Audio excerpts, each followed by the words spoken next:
Well, once again, you guys have blown me away with your staggering amount of responses to my stories. There's no way I can respond to each of you individually, so I'm just going to address some common things again and then move on to the stories. I'm going to write as many as I can think of, in addition to my friends' stories.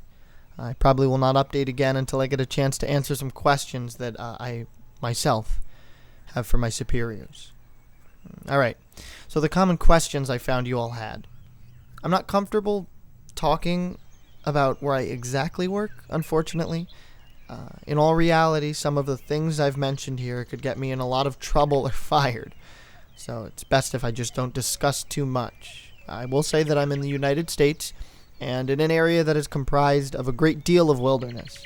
We're talking about hundreds of miles of thick forest, with a mountain range and a few lakes.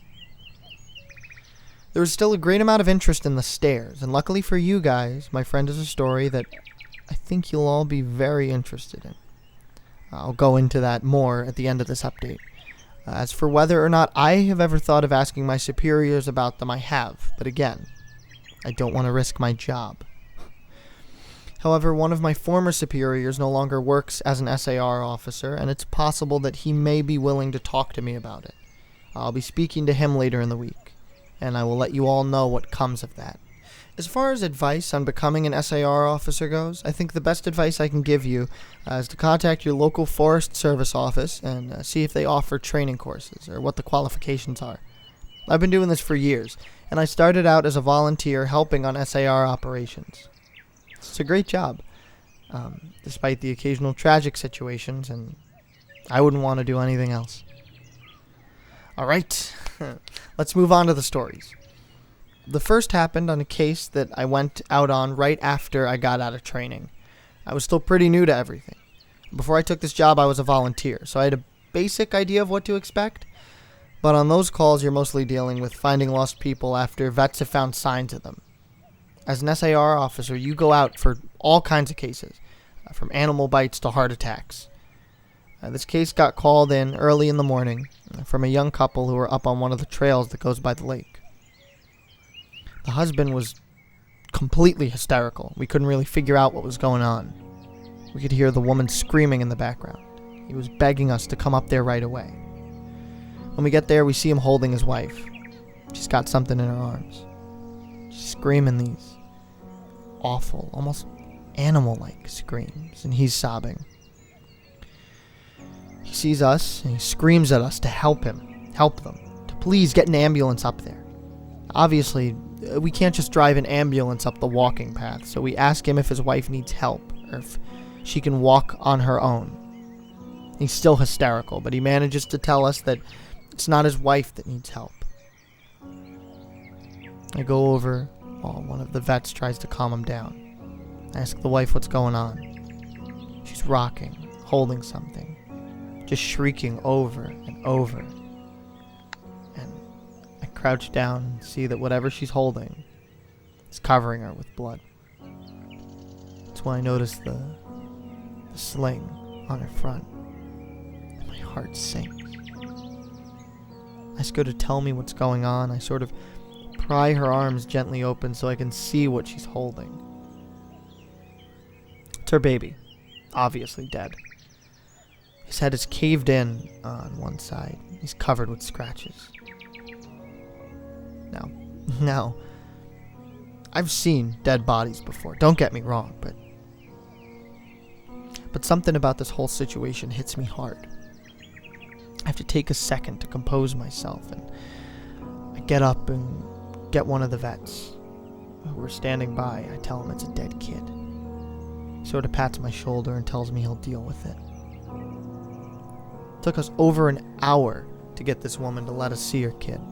Every time we try to take him from her, she flips out and tells us we can't have him, that he'll be okay if we just leave her alone and let her help him. But eventually, one of the vets manages to calm her down. She gives us the body. We took it back to the main area. We took it back to the med area, but when the EMTs showed up, they told us there was never any hope of saving the kid. He died instantly from the trauma to his head. I was good buddies with one of the nurses who met them at the hospital, and she told me later what had happened. Turns out the couple had been walking with the baby in the sling. They stopped because the kid was fussing. Dad takes the kid and is holding him, looking out over this little gully by the path. Mom comes to stand next to him, but she ends up stepping on a loose patch of soil. She trips, falls into the dad, who drops the kid, who ends up falling about 20 feet down this little gully onto the rocks at the bottom. Dad climbed down and recovered the kid, but he'd fallen right on his head. He was dead by the time he got down there. Baby was only about 15 months old.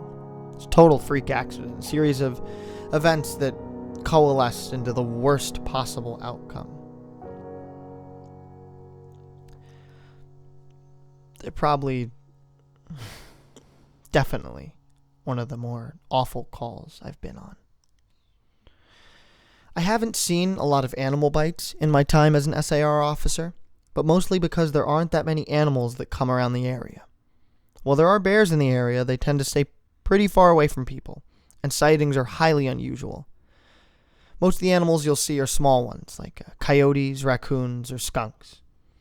What we do see frequently, though, are moose. And let me tell you, moose are nasty fuckers. They'll chase after anything for any reason, and God help you if you get in between a female and its baby. One of the more amusing calls was of a guy who'd gotten chased down by an absolutely massive male moose and was stuck up a tree. It took us almost an hour to get him down. And when he was finally on solid ground again, he looks at me. He looks at me and says, "God damn, them fuckers is big up close." I guess that's not really a scary story, but we still laugh about that one. I honestly don't know how I'd forgotten this story, but it is by far the scariest thing that's ever happened to me. I guess maybe I've tried so long to forget about it that just didn't come to mind right away. You know? But as someone who spends literally all of their time in the woods, you don't ever want to let yourself get scared of being alone or out in the middle of nowhere. That's why when you have experiences like this, you tend to just forget about them and move on. But this is, to date, the only thing that's ever made me really seriously consider if this job is the right one for me. I don't really like talking about it much, but I'll do the best I can to remember it all. As I recall, this took place right at the end of spring. It was a typical lost child call. A 4-year-old girl had wandered away from her family's campsite and had been missing for about 2 hours. Her parents were completely despondent and told us what most parents do. My kid would never wander away. She's so good about staying close. She'd never done anything like this before. We assure the parents that we'll do everything we can to find her. We spread out in a standard search formation. I was partnered with one of my good buddies, and we were sort of casually holding conversation while we hiked. I know it sounds callous, but you sort of become desensitized when you've done this long enough. It becomes the norm. I think to a certain extent you have to learn to desensitize yourself in order to work this job. We search for a good 2 hours, going well beyond where we think she'd be. We come out of a small valley when something makes us both stop in unison. We freeze, look at each other. There's almost a sensation, like a plane depressurizing. My ears pop, and I have this odd sensation of having dropped about 10 feet. I start to ask my buddy if he felt that, but before I can, we hear the loudest sound I've ever heard in my life. It's almost like a freight train passing directly by us, but it's coming from every direction at once, including above and below us. He screams something to me, but I can't hear him over this deafening roar. And understandably freaked out, we look around us trying to find the source of the sound, but neither of us sees anything. Of course, my first thought is a landslide, but we're not near any cliffs. Even if we were, it would have hit us by now. The sound goes on and on. We're trying to yell to each other, but even standing close together, we can't hear anything but this sound. Then, suddenly as it starts, it stops. Like someone threw a switch, cut it off. We stand there for a second, perfectly still. And slowly, the normal sounds of the woods come back. My friend looks at me, he asks me what the fuck just happened, but I just kind of shrug. And we stand there looking at each other for a minute. I get on the radio and ask if anyone else just heard the end of the fucking world, but no one else hears it. Even though we're all within shouting distance of each other, mind you. My buddy and I just sort of shrug it off and keep going. About an hour later, we all check up on the radios. No one's found the little girl. Most of the time, we won't search when it gets dark, because we don't have any kind of lead on her. A few of us decide to keep going, including me and my buddy. We keep close together. We're calling out for her every couple minutes. At this point, I'm hoping beyond hope that we find her, because while I may not like kids, the idea of them being out alone in the dark is pretty awful. The woods can be intimidating to kids in the daylight, and at night,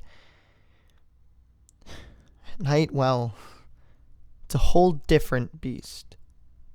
But we're not seeing any signs of her, not getting any responses.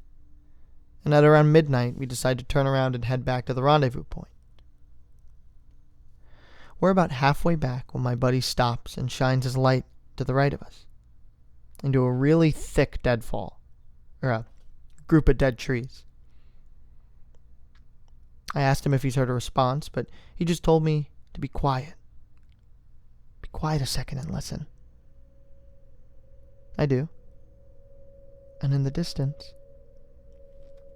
I can hear what sounds like a kid crying. We both call the girl's name and listen for any kind of response, but it's just this really faint crying. We head in the direction of this deadfall and go around it, calling her name over and over and over, and as we get closer to the crying, I start to get this weird feeling in my gut. I tell my buddy something isn't right. He tells me he feels the same way, but we can't figure out what it is. We stop where we are, call the girl's name again. At the same time, we both figure it out. The crying is on a loop. The crying is on a loop. It's the same little hitching sob, then wail, then quiet hiccup, repeated over and over. It's exactly the same every time.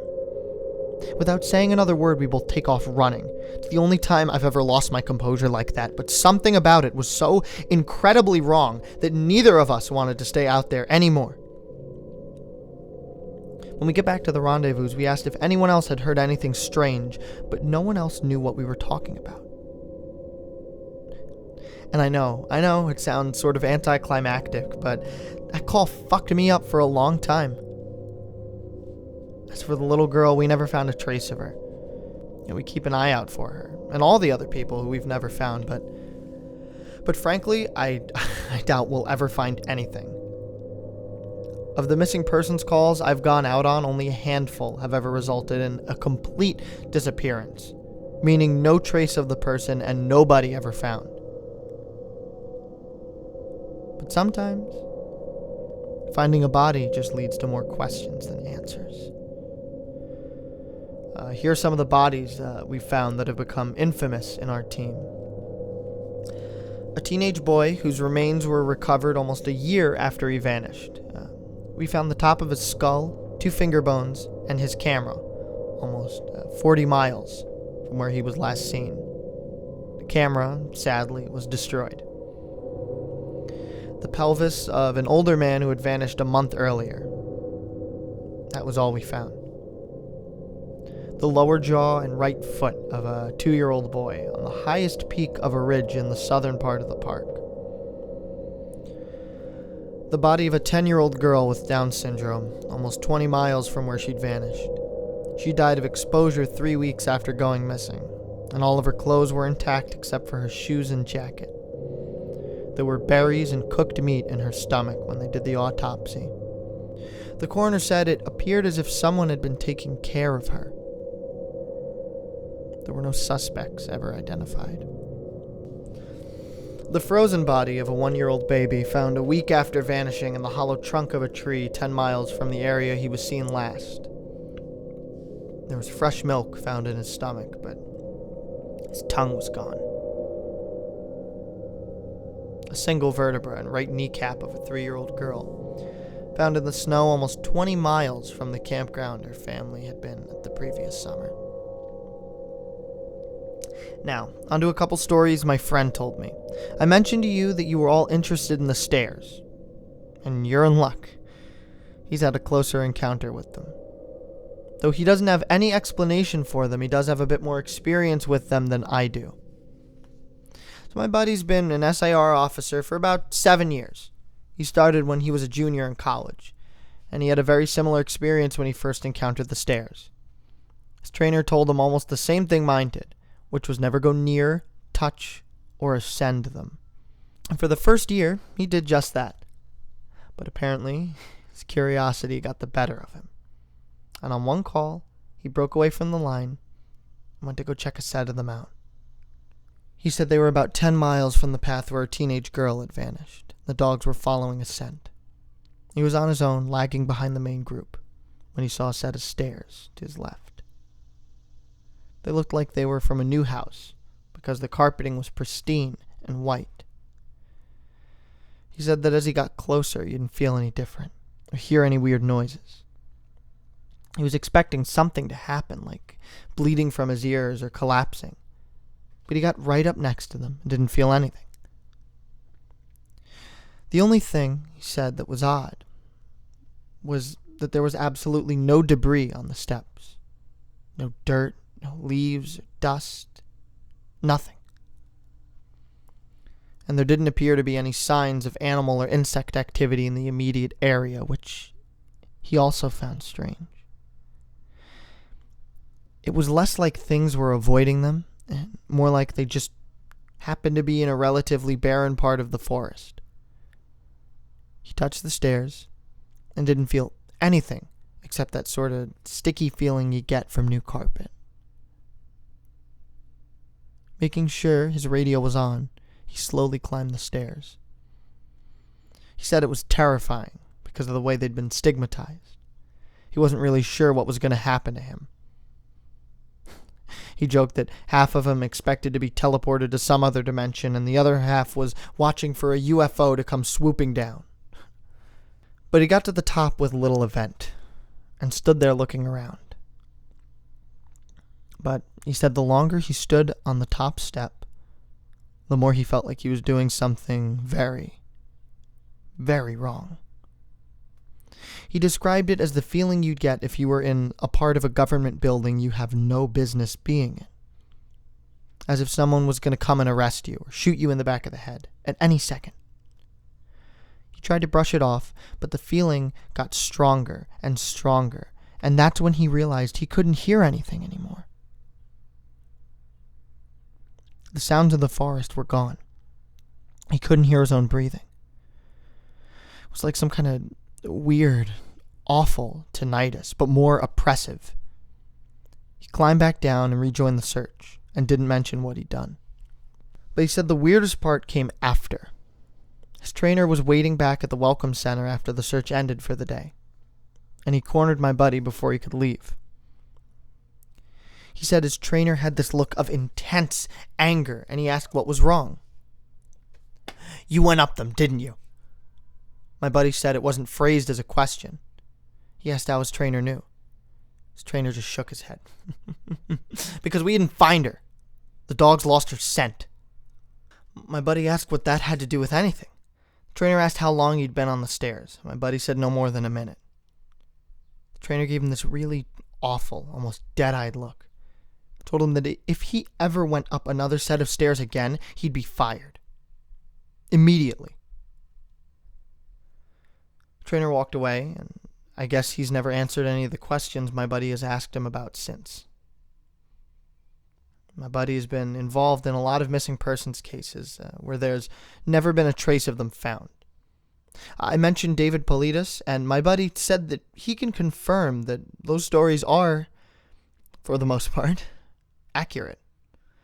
He said that most of the time, if the person isn't found right away, they're either never found or they're found weeks, months, or years later in places they can't possibly have gotten to.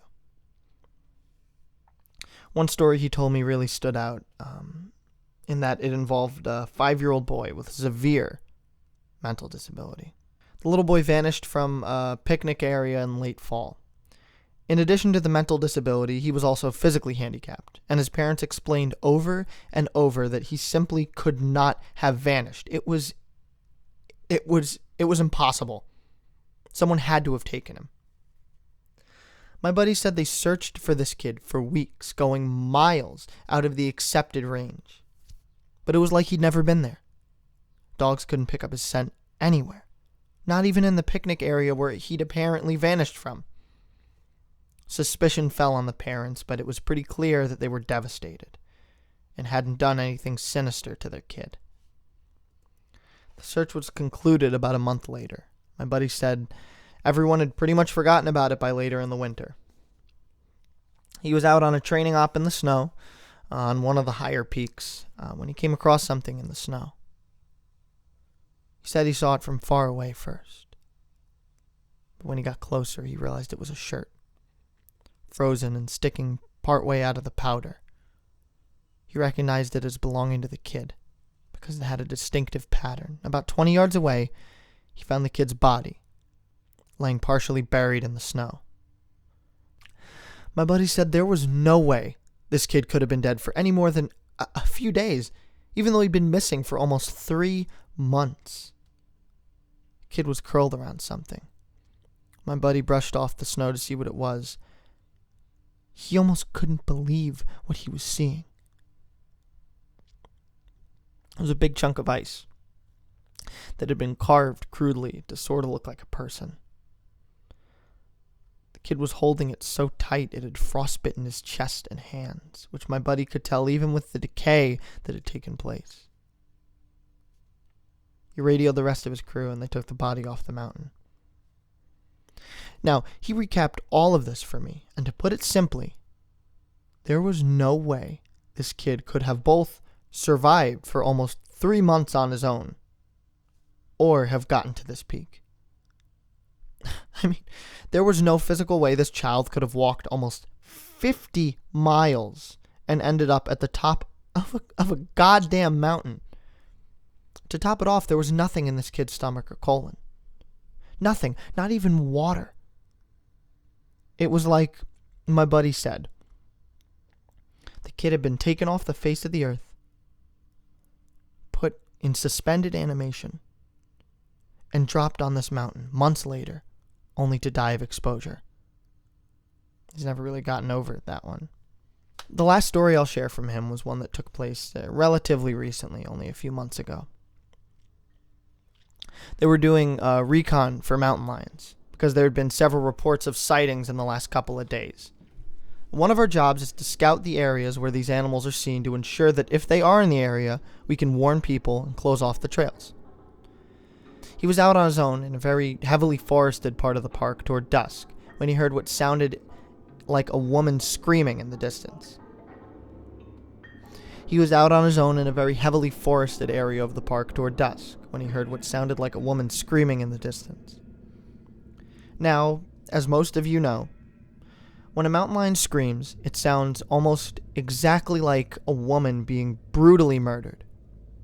It's unsettling, yeah, but far from abnormal. My buddy radioed back and let ops know that he'd heard one, that he was going to keep going, see if he could figure out where its territory started. Hear the mountain lion scream only a couple more times, always from the same spot, and determine the approximate area of the mountain lion's territory. He was about to head back when he heard another scream, this time within only a few yards of him. Of course, he freaks out, starts heading back at a much faster pace, because the last thing he wants is to run into a goddamn mountain lion and get mauled to death. As he got back on the path and started heading back, the screaming followed him. He broke into a jog. When he was about a mile from Ops, screaming stopped. He turned around to see if it was following him. It was almost night by this point, but he said in the distance, just before the path rounded a corner, he could see what looked like a male figure. He called out to them, warning them that the paths were closed and that he needed to come back to the welcome center. The figure just stood there. My buddy started to walk over. When he was about 10 yards away, the figure took, as he described, an impossibly long step toward him and let out the same scream my buddy had been hearing. My buddy didn't even say anything. He just turned around and sprinted back to Ops, never looking behind him. By the time he got back, the screaming had moved back into the woods. He didn't mention it to anyone else. Just said that there was a mountain lion in the area, and they would need to close the paths until the animal could be located and moved. I'm going to end this entry here, since this turned into a huge wall of text. I'm going to be heading out on a yearly training op tomorrow morning. So I'll be gone until early next week. I'll be meeting with a lot of former trainers and buddies who work in other areas of the park. I'll be asking around about any stories they'd like to share. So glad you guys have been interested in my stories. So once I'm back from this op, I'll continue to share them.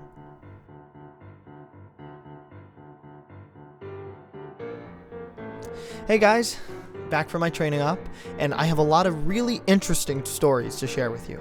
I've got enough that I'm going to break them up into two parts, this being the first. I'd love to put them all in one entry, but I just haven't had the chance to write all of them down yet. I didn't have anything too crazy happen while I was out there, but we did have one incident with a rookie that I found relevant.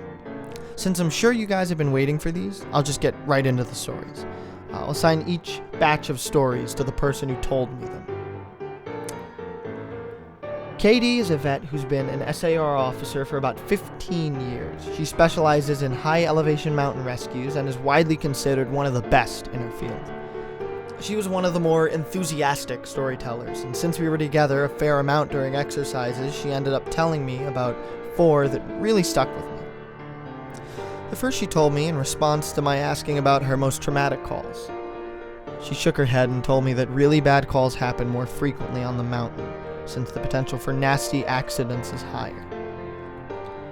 About 5 years ago, one of the parks she worked at had a string of disappearances. It was a bad year, she said. One of the worst on record as far as weather went. They were getting about a foot of new snow every couple days, and there was a few avalanches that killed some climbers. They'd warned people about staying on the mapped areas, but of course there are always those who don't listen.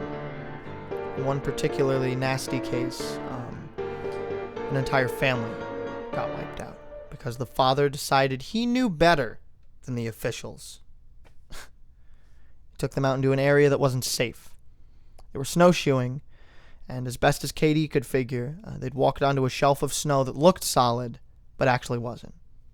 Gave way. The family went ass over tea kettle almost 300 feet down a slope. They landed on the rocks at the bottom. The parents died instantly. One of the kids did as well, but the other 2 survived. One had a broken leg and fractured ribs. The other was almost unharmed, save for some bruising and a sprained ankle. The uninjured child left his sibling behind and set out to find help. Katie said the kid didn't make it more than a half mile before a storm overtook him. Kid stopped, to try and get warm, maybe just to rest. He ended up freezing to death. They ended up finding the family with the help of some witnesses who saw them heading out into the wilderness. And she was the one to find the kid who'd frozen to death looking for help. She said it had started to snow, just enough to obscure long-distance vision, but not enough to make searching impossible. She saw a figure sitting up in the snow ahead. She got to it as quickly as possible. She described in detail how, as she got closer, she first realized that it was a child, second, that they were deceased, and third, that they had frozen in one of the most pitiful positions she's ever found a corpse in. kid was sitting upright, with his knees tucked up against his chest. His arms were curled around them. His head was tucked up in his coat. When she moved the coat to look at his face, she saw that he died crying. His face was twisted. The tears were frozen on his cheeks. She said it was painfully obvious that the kid was terrified when he succumbed to hypothermia. And as a mother, it broke her heart. She told me repeatedly that she hopes the father is burning in hell as we speak. The other traumatic story she told me that stood out in my mind was one that happened when she was a rookie. Our team got a report of an experienced climber who hadn't come home the previous day. His wife was convinced that something bad had happened because he'd never failed to come home on time. They went out looking for him, had to climb what sounded like some very technically challenging parts of the mountain. They got to a relatively flat area, and Katie started seeing blood in the snow. She followed the trail. As she went, she started seeing little bits of tissue. She wasn't exactly sure what body part it had come from, but the further she followed it, the more there was.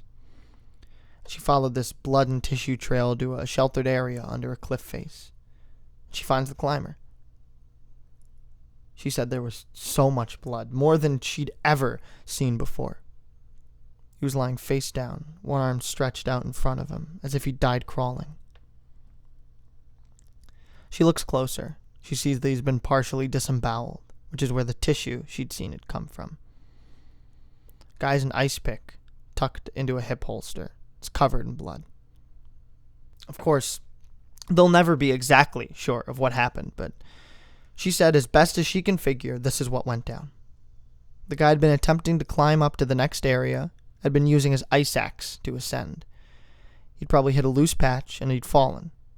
On the way down, or possibly when he'd landed, he'd gotten impaled by the axe, and it disemboweled him. He drug himself along, tearing pieces of himself out as he went, and had died under the cliff face.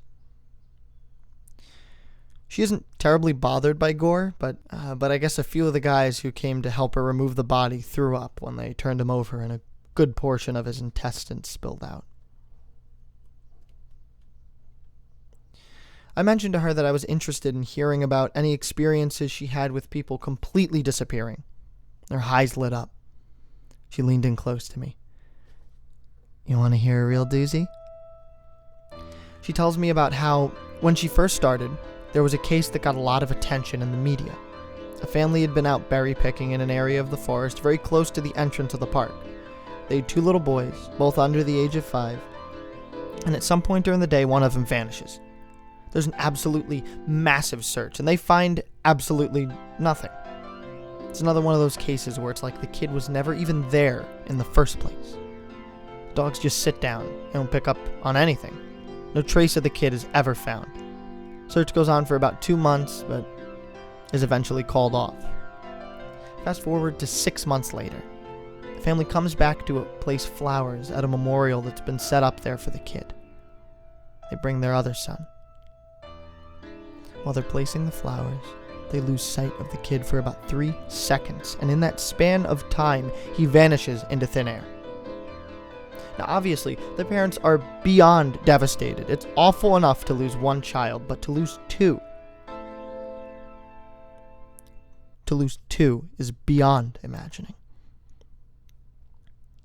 Search is huge, one of the largest in state history. There are about 300 volunteers combing every inch of this park looking for the kid, but again, there's no trace of him. Like he just never existed. Search goes on for about a week, with people looking miles from the part of the park where he'd vanished from. And then, almost 2 weeks later, a volunteer almost 15 miles from the designated search area radios in that he's found the kid. They assume that the kid was dead, but the volunteer says he's not only alive, but he's in good shape. Katie and her team go out to recover the kid, and when they get there, she can't believe that this is the kid that's been missing. His clothes are clean, there's no dirt on him anywhere, and he doesn't even appear traumatized. Volunteer says he found the kid sitting on a log, playing with a little twig bundle that's bound together with some old rope. Katie asks him where he's been, who he was with for those 2 weeks, and the kid tells her that he's been with the Fuzzy Man. Now, Katie firmly believes in Bigfoot, so she gets all excited and asks him what he means by fuzzy. Was he hairy? The kid says no, he wasn't hairy. He was a fuzzy man. He describes a man that's blurry, like when you close your eyes, but not all the way closed. He says the man came out of the trees and took the kid with him deep into the woods. The kid says he slept in a hollow tree. The fuzzy man gave him berries to eat. Katie asks him if the man was mean, if he scared the kid. The kid says no, he wasn't scary. But I didn't like how he didn't have eyes. Katie says they get the kid back to headquarters and a cop takes him into town to talk more about what happened. She's friends with the cop that talked to him, and she said that the kid described being kept in this tree by the Fuzzy Man and given berries whenever he was hungry. He was allowed to wander around a very specific clearing, but when he tried to go further, the Fuzzy Man would get mad and yell real loud, even though he didn't have a mouth. When the kid got scared at night, the Fuzzy Man made it go brighter and gave him the twig bundle. He said the Fuzzy Man was going to keep him, but he had to let him go because the kid wasn't the right kind. He either can't or won't elaborate more on that. The cops are just sort of left scratching their heads, and the search for his brother is renewed, with no results. This kid has no idea where his brother might be. They never find him. The last story Katie told me was something that happened to her when she got separated from her training group when she was a rookie. They were learning the basics of high elevation belaying on a well-mapped side of the mountain, and she had to use the bathroom. She went off about 50 yards from the group during a meal break and did her business. I'll tell the rest exactly as she told me. Right, so I go to take a piss. Once I'm done, I start going back to the group.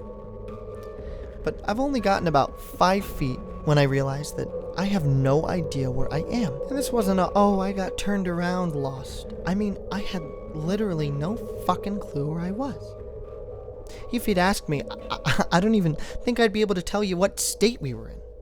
Sort of how I imagine people with amnesia feel, you know? You're completely lost, and you have no idea what to do. So I stood there for a while, just trying to figure out where the fuck I was and what I was supposed to do. But the longer I stand there, the more confused and turned around I get, so I start walking. As I recall, I just picked a random direction and went for it. And as I'm walking, it's just getting worse and worse to the point where I have no concept of why I'm on the mountain in the first place. I'm just trudging through the snow. Then I start hearing this voice. It's kind of inside my head, almost. Like if a frog could talk all low and croaky. It's telling me over and over, it's okay, it's okay. You just need to find something to eat. Find something to eat and you'll be okay. Just keep walking and find something to eat. Eat. Eat. So I start looking around for anything that I can eat. I swear to God, I've never felt that hungry in my whole life. It was bottomless. And I think I'd have eaten just about anything you put in front of me right then. I had no concept of time, so I had no idea how long I'd been out when I hear an actual voice coming toward me. I go toward it. I see one of the other SARs. And he looks fucking terrified. He's running towards me, asking me if I'm okay and what the hell I'm doing out here. And the scary thing was, as he's running toward me, I kind of see myself reaching into my belt for my hunting knife. I'm not even really thinking about what I'm doing. But what I am thinking is that I have to eat. If I don't eat, I'll never be okay again. So I just have to eat. He sees me doing that, and he backs up right away. He yells at me to put my knife away, that he's not going to hurt me. And that kind of snaps me back. All of a sudden, I know exactly where I am, and I put the knife away. I run to him and ask how long I've been gone, thinking he'll tell me I've been gone for a half hour or so. Yeah. But he tells me I've been gone for 2 fucking days. I've gone over 2 peaks and ended up almost on the other side of the mountain. And if I'd kept going, I would have ended up wandering in about 300 miles of wilderness. They'd never have found me. He can't believe I'm not dead, and of course I don't know what the fuck to think. To me, no time had passed at all. I don't say anything. Let's go back with him to a rendezvous point, and I'm taken back to HQ to be airlifted to the hospital. When I get there, they do all kinds of tests trying to figure out what happened. As best they can guess, I had some sort of weird fatigue state. Just kind of like amnesia or a weird seizure that knocked my brain out of whack. But the truth is that we really don't know. It's never happened again, but I'll tell you. Ever since then, I never go out there alone. People rag on me for making them come with me when I have to leave the group, but I just tell them that listening to me piss in the snow is better than losing me for 2 fucking days on a freezing mountain. The next person I talked to is EW, a former trainer who now works as an EMT. He still comes to ops like this to help us out, but doesn't work full-time for us anymore. He specialized in finding lost kids. He seemed to just have a sixth sense when it came to knowing where they'd gone. He's a legend among the more senior vets, but he gets embarrassed if you compliment him on his work. He sat down with me at dinner one evening, and we ended up swapping stories. Most of them were just casual, but when we got to the subject of our weirder calls, I mentioned that I had a buddy who'd gone up a set of stairs. He got kind of quiet, asked me if I'd heard of a little boy who disappeared from his park a few years back. I hadn't, so he told me this story. They were out looking for this 11-year-old boy, Joey, who'd gone missing near a river. Of course, the first thought was that he'd fallen in and drowned, but when they brought dogs out, they led SAR officers away from the river and up into a very densely forested area. When we do searches for people, we search in a grid pattern, and we search every box of the grid incredibly thoroughly. What EW's team noticed right away was that a very strange pattern was emerging. Dogs in alternating boxes were picking up Joey's scent, but losing it when they overlapped with another box. If you think of a checkerboard, Joey's scent was being picked up in random black squares, but never in the red. This, of course, it didn't make any sense. Because how could the kid bounce from area to area without leaving a scent in each place he passed? EW and his partner pass into a new box of the grid, and EW notices a set of stairs about 50 yards away. He tells his partner that they need to go check near it, but his partner flat out refuses. Tells EW he's made it a point never to go near any stairs he sees, and that while it may be routine, he's not to pretend that it's normal. He tells EW that he'll wait in sight while EW checks. EW says he was irritated, but he felt for the guy. He didn't push him on the subject. I walked over to the stairs. They were small, kind of like stairs into a basement. I don't really feel strongly one way or the other about them. The stairs, I mean. So I wasn't scared or anything. Guess I'm like everyone else, and I just prefer not to think about them too much. Anyway, I went over, and I could see that there was something lying at the bottom step, sort of curled up. And my heart sinks, because, of course, you always hope for the best. And we were confident that we'd find this kid alive, because he'd only been missing for a few hours. But I knew right away that it was him, and that he was dead. He was curled up in a little ball on the step, holding his stomach.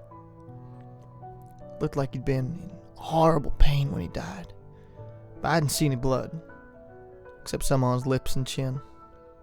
I radioed in that I'd found him, and we got his body back to command.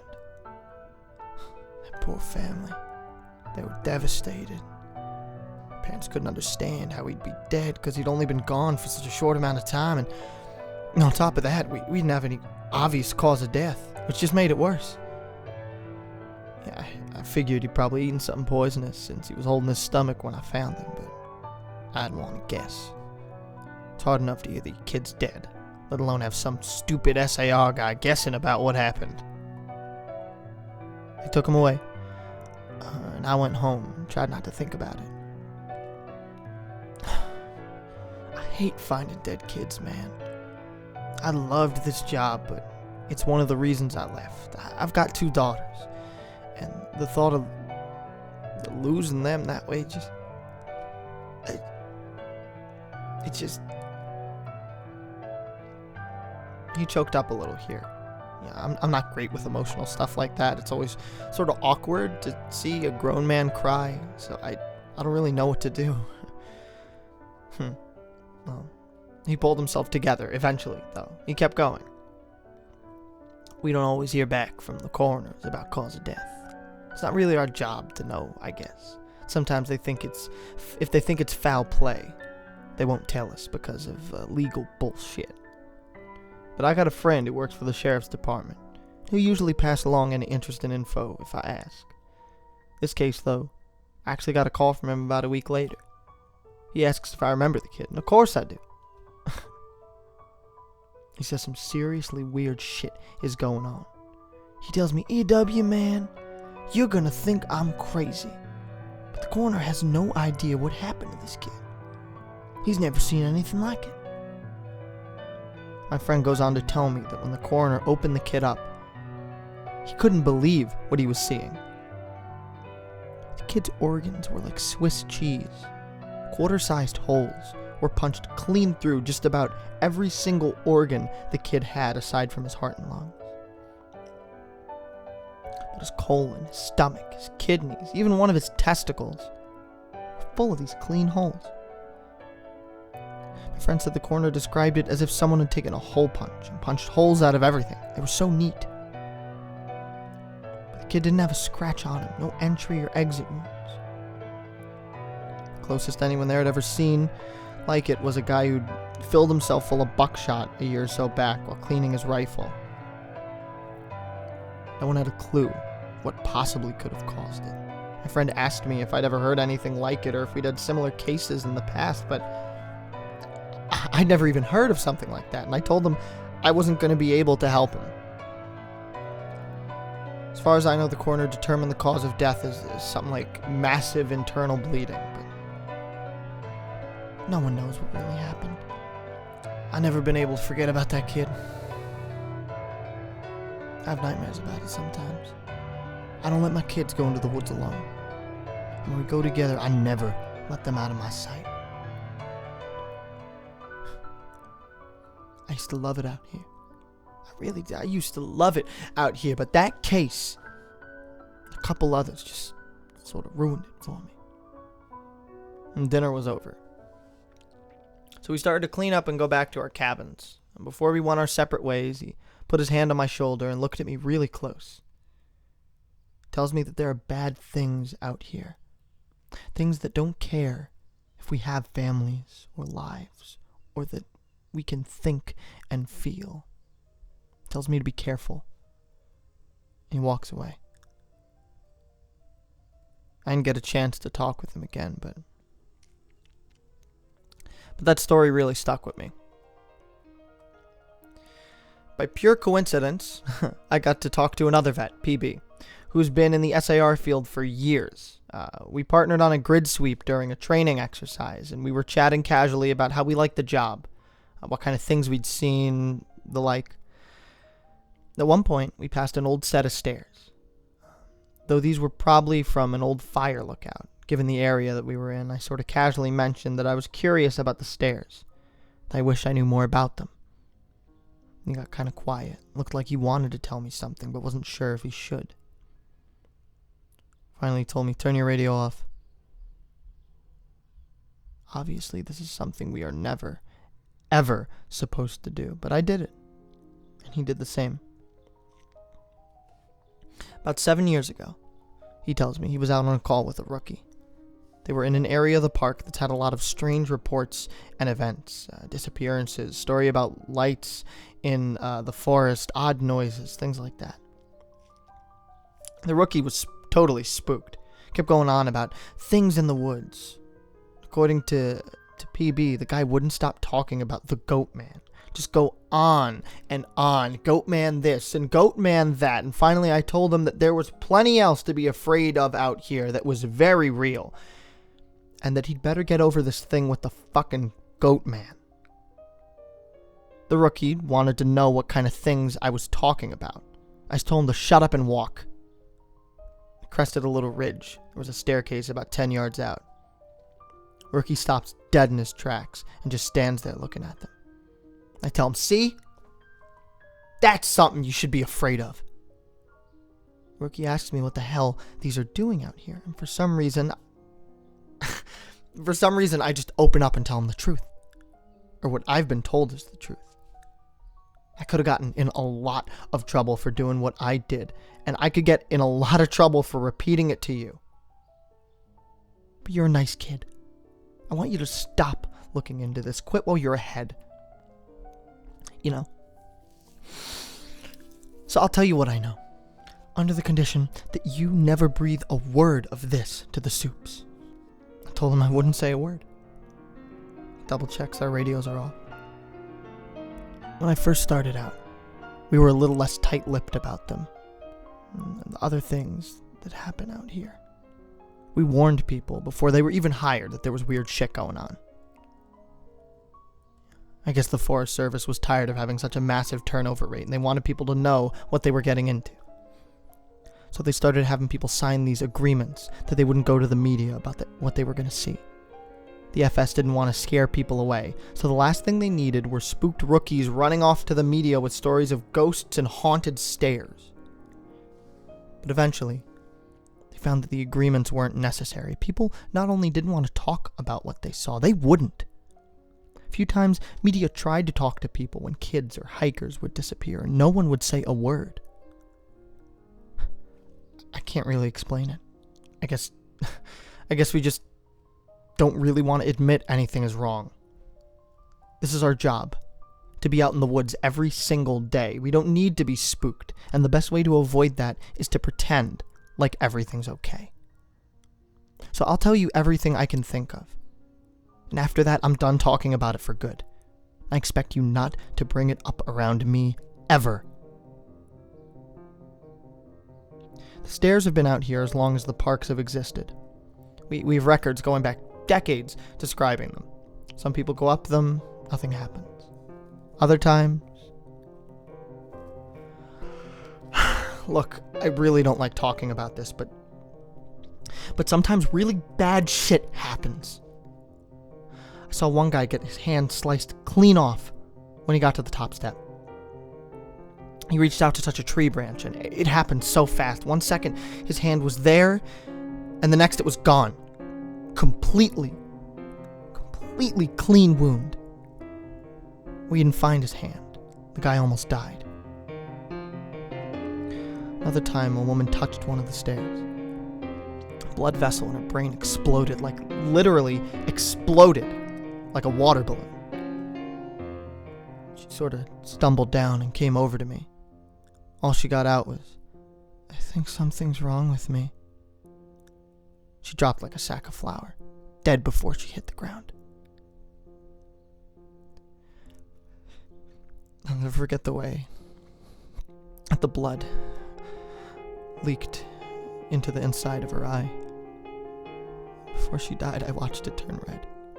I watched it happen, and there wasn't a single thing I could do to help. We warn people not to go anywhere near them, but there's always at least one idiot who does. And even if nothing happens to them, something bad always happens. Kids go missing as we're on their trail. Someone dies the next day, cut in half in a completely safe part of the park.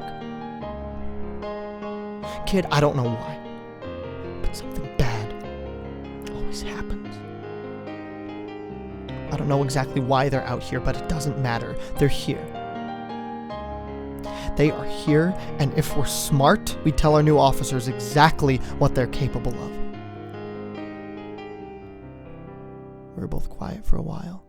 I was afraid to talk because I wasn't sure if he was done.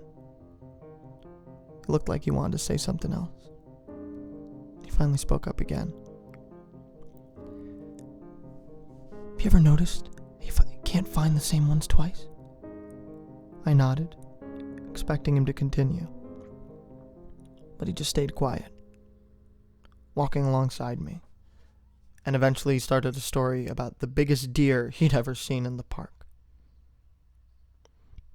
I didn't bring the subject up again, and I didn't press him for any more stories. He dropped out of the op the next day. Apparently, he left before the sun came up. Said he was sick. None of us have heard a thing from him since he left.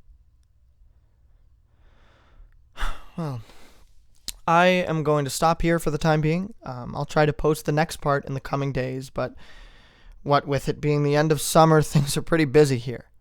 Thanks for the continued interest, guys. You've really awakened a curiosity in me that I didn't know I had.